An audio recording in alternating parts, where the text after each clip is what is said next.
नमस्कार जोहार। आप देख रहे हैं चैनल न्यूज। इस वक्त हम जेएन पैलेस में हैं और जेएन पैलेस में हमारे साथ कौन है, जरा एक नजर डालिएगा। महुआ मांझी हमारे साथ में जेएमएम की नेत्री है, बेबाक होकर बोलने के लिए जानी जाती हैं। सबसे पहले तो बहुत बहुत स्वागत है महुआ जी। उपचुनाव को लेकर पहली प्रतिक्रिया क्या आ रही है आपकी? चुनाव जीत रहे हैं हम लोग। हमारे कैंडिडेट आदरणीय सोमेश जी जीत रहे हैं, क्योंकि स्वर्गीय रामदास सोरेन जी ने जो जमीन से जुड़े लोगों के लिए काम किया उसे लोग भूले नहीं हैं और ना ही भूलने दिया जाएगा, क्योंकि लगातार माननीय मुख्यमंत्री हेमंत सोरेन जी जनता के हर वर्ग के लिए सोच रहे हैं, तरह तरह की योजनाएं उनके लिए ला रहे हैं। और हमारी सरकार आने वाले दिनों में ऐसे वर्गों के लिए भी काम करेगी जो अभी तक नहीं कर पाए हैं। तो ये मौका मिला है काम करने का। जनता क्यों ऐसे कैंडिडेट को चुनेगी जो काम ही नहीं कर पाए। भाजपा के कुछ नेताओं का, कुछ लोगों का कहना है कि क्या सिर्फ 2500 रुपए मैया योजना पर जेएमएम जीत को तब्दील में करना चाह रही है। देखिए, भाजपा के कार्यकाल को आप उठा के देख लीजिए। जब यहाँ उनको 17-18 साल झारखंड बनने के बाद शासन करने का वक्त मिला, जब उनकी मुख्यमंत्री थे, उस समय महिलाओं की तस्करी चरम सीमा पे थी। वो क्यों थी? क्योंकि गरीबी, बेरोजगारी इतनी अधिक थी। तो उसे दूर करने के लिए मैया सम्मान योजना लाया गया कि उसको एक मिनिमम सपोर्ट दिया जाएगा। मान लीजिए एक सरकार कोई ट्रेनिंग दे रही है महिलाओं को सशक्त करने के लिए, समूह की महिलाओं को। अब वो महिला कहीं रहती है, वहां से वहां आकर ट्रेनिंग लेने के लिए उसको गाड़ी भाड़ा चाहिए, जो उसके पास नहीं है, तो वो ट्रेनिंग से वंचित रह गई। ये पैसा जो है वो जाके ट्रेनिंग लेने के लिए हाथ खर्च है। गरीबी तो ये इस पैसे से वो और समर्थ सक्षम होंगी और वो लाखों कमाएगी, और ऐसा कर भी रही है महिलाएं, क्योंकि उनको सब कुछ के लिए कुछ मिनिमम पैसे चाहिए, इसके लिए दिया गया है। और इसके अलावा सावित्रीबाई फुले किशोरी समृद्धि योजना है। एजुकेशन के लिए 50 झारखंडी बच्चों को, जो टैलेंटेड बच्चे हैं, उनको विदेशों की सर्वश्रेष्ठ शिक्षण संस्थानों में सरकारी खर्च पे पढ़ाया जा रहा है। मरंग भूमि के स्कॉलरशिप योजना जो है, वहाँ पे लंदन स्कूल ऑफ इकोनॉमिक्स वगैरह में भी बच्चे जा रहे हैं पढ़ने। और सेम स्कूल ऑफ एक्सीलेंस खोला जा रहा है ताकि इंग्लिश मीडियम स्कूल के बराबरी कर सके। हर क्षेत्र में इंफ्रास्ट्रक्चर आप देखिए, हर जगह फ्लाईओवर, रोड के बड़े बड़े प्रोजेक्ट्स आ रहे हैं।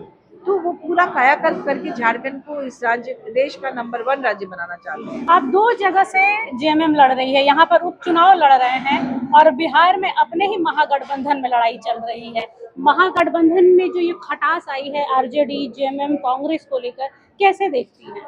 देखिए, क्या है ना कि हर स्टेट के अपने कुछ समीकरण होते हैं। तो नेशनल लेवल पर इंडिया गठबंधन बहुत मजबूत है और झारखंड में बहुत अच्छी सरकार भी चल रही है। लेकिन जब एक परिवार में 4 भाई होते हैं तो आपस में भी खटपट होती है। कभी किसी की बनती है, नहीं बनती है। अंतिम समय तक जो बार्गेनिंग हो रही थी सीटों के बंटवारे को लेकर, वो किसी कारण से विफल हो गया। तो ये बहुत बड़ा कोई झटका नहीं है, दुर्भाग्यजनक जरूर है। हम लोग उम्मीद कर रहे थे कि हम लोग वहां से लड़ेंगे, अफसोस जरूर है। लेकिन इसको लेकर इस चुनाव पे कोई असर नहीं पड़ने वाला है। इस चुनाव में भले असर ना पड़े, लेकिन जेएमएम के कई नेताओं ने ये बात तो जरूर कहा है कि वहाँ की तपिश यहाँ तक तो जरूर आएगी। क्या यहाँ पे आरजेडी और कांग्रेस को भुगतना पड़ सकता है वहाँ जो हुआ जेएमएम के साथ में? मुझे नहीं लगता ऐसा कुछ होगा, क्योंकि हमारे माननीय मुख्यमंत्री जी बहुत सुलझे हुए हैं और वो व्यक्तिगत चीज़ों को खुद बहुत कुछ झेलते हैं, लेकिन वो अपने आप में उसको झेल लेते हैं। वो व्यापक हित में ही काम करते हैं। प्रदीप बाल मुचु लगातार कह रहे हैं कि यहाँ पर आरजेडी कांग्रेस कांग्रेस आरजेडी बिहार में खेलता रह गया, लेकिन जेएमएम की भी गलती है कि समय रहते उन्होंने ना अपनी सीट के विषय में कहा, ना उम्मीदवारों को उतारा, ना नामांकन किया, और अब वो चिल्लम चिल्ली कर रहे हैं। तो क्या कहना चाहेंगे? मैंने कहा ना कि हर परिवार में 4 भाई है तो चारों में कुछ ना कुछ बात को लेके खटपट होती है। किसी की गलती होती है, किसी की नहीं होती है। तो ये बाद में समीक्षा की जाएगी इसकी, लेकिन उसको लेकर इस चुनाव में कोई असर नहीं पड़ेगा। आप लोगों के अगर आप घर घर आज जा रहे हैं, सोमेश दा जा रहे हैं घर घर, कौन सा काम ऐसा देख रही होगी जनता जिस पर ये लगेगा कि इस बार राम दाव के बाद सोमेश दा पर दाव खेली जनता? देखिए, सोमेश जी एक बहुत ही सौम्य व्यक्तित्व के व्यक्ति है और जनता चाहती है कि नेता ज्यादा उग्र ना हो। नेता उनकी बातों को सुने, ध्यान से सुने, और वो अपने पिता के अधूरे कामों को पूरा करने आ रहे हैं और उनके पीछे हमारे माननीय मुख्यमंत्री हेमंत सोरेन जी का हाथ है। तो जैसे श्री कृष्ण एक तरफ थे और एक तरफ पूरी उनकी सेना थी। उसी तरह से हमारे मुख्यमंत्री जी स्टार प्रचारक हैं, वो अकेले संभाल लेंगे। जिस तरह से उन्होंने 56 सीट लाकर सरकार बनाई थी पिछले चुनाव में, आपने देखा एक तरफ पूरे देश की ताकत थी, प्रधानमंत्री से लेकर तमाम मंत्री, और एक तरफ माननीय मुख्यमंत्री अकेले। तो ये जो है इस चुनाव में भी देखने को मिलेगा, चाहे कितनी भी फौज आ जाए, जीतेंगे हमारे सुमेश जी। महिला है, महिलाओं के लिए घाटशिला में क्या करना चाह रहे हैं आप लोग?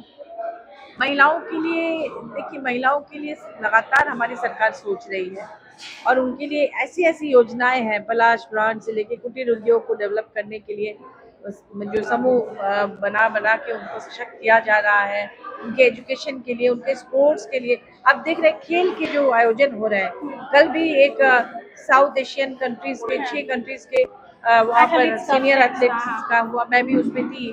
तो लगातार खेल, चूंकि झारखंड की लड़कियां इतना ज्यादा खेल में आगे हैं, इंटरनेशनल लेवल पर हॉकी प्लेयर्स सावित्री पुत्री, असुंता लकड़ा, सुमराय टेटे, झानू हाजरा, ये लोग अंतर्राष्ट्रीय स्तर पर झारखंड को का नाम रोशन कर रही हैं। तो उस तरह से खेल में भी हमारा झारखंड, हमारी महिला आगे है, उनका प्रयास है। नया सम्मान द्वारा उन्हें सशक्त करने के लिए मिनिमम सपोर्ट दिया जा रहा है। पलाश ब्रांड लॉन्च किया गया कि सरकार, जो क्योंकि पहले मार्केटिंग की दिक्कतें आती थी, लोग जो कुछ बनाते थे, उसके लिए भी किया गया। तो लगातार महिलाओं के लिए सरकार सोच रही है। पिछले कई महीनों से कुर्मी वर्सेस आदिवासी, आदिवासी वर्सेस कुर्मी चल रहा है, इसका असर क्या उपचुनाव में देखने को मिलेगा? मुझे नहीं लगता, क्योंकि स्थानीय जनता जो है ना, समझती है कि कोई इसके पीछे है, उनको लड़ाने वाले भी बड़े पॉलिटिशियन हैं, तो उसको साइड करके वो लोग व्यक्तिगत हित भी देखना चाहते हैं, समाज का हित देखना चाहते हैं। आखिरी क्या बोलेंगी घाटशिला की जनता को 11 तारीख के लिए? घाटशिला की जनता से यही कहूंगी कि 11 तारीख को आप लोग बाहर निकले। कई बार होता है कि आप मन में रहता है कि हम वोट करेंगे, लेकिन सांसारिक कार्यों में लोग उलझ जाते हैं। एकदम सुबह सुबह उठिए, पहले जाके वोट करिए, उसके बाद जलपान की तैयारी कीजिए और हमारे आदरणीय सोमेश सोरेन जी को वोट करिए, ताकि वो उनके पिताजी के अधूरे सपनों को पूरा कर सके। स्वर्गीय रामदास सोरेन जी जिस तरह से आपके जन नेता थे, तो आप उनके सपनों को पूरा करते हुए इन्हें देख सकते हैं। और इनके पीछे माननीय मुख्यमंत्री हेमंत सोरेन जी हैं, जो लगातार घाटशिला के लिए और पूरे झारखंड के लिए सोच रहे हैं, और झारखंड को नंबर 1 बनाना है। उस सपने को पूरा करने में आप लोग अपना सहयोग दें। धन्यवाद मैम। ये थी जेएमएम की नेत्री महुआ मांझी, जिन्होंने साफ तौर पर कह दिया है कि जनता जब तक साथ में नहीं होगी और कुछ भी नहीं होने वाला है। 11 तारीख के लिए जेएमएम के सभी नेता एक साथ यही बात कह रहे हैं कि चाहे कुछ भी हो जाए, हम जनता के साथ में, और जनता को भी हमारे साथ रहने की जरूरत है। तो उम्मीद करते हैं 11 तारीख का इलेक्शन सबके लिए खास होगा, झारखंड के लिए खास होगा। कैमरा पर्सन अक्षय के साथ निशा मिश्रा की रिपोर्ट, घाटशिला। अगर आपको हमारा ये वीडियो अच्छा लगा तो इसे लाइक करें, शेयर करें और हाँ, सब्सक्राइब करना ना भूलें।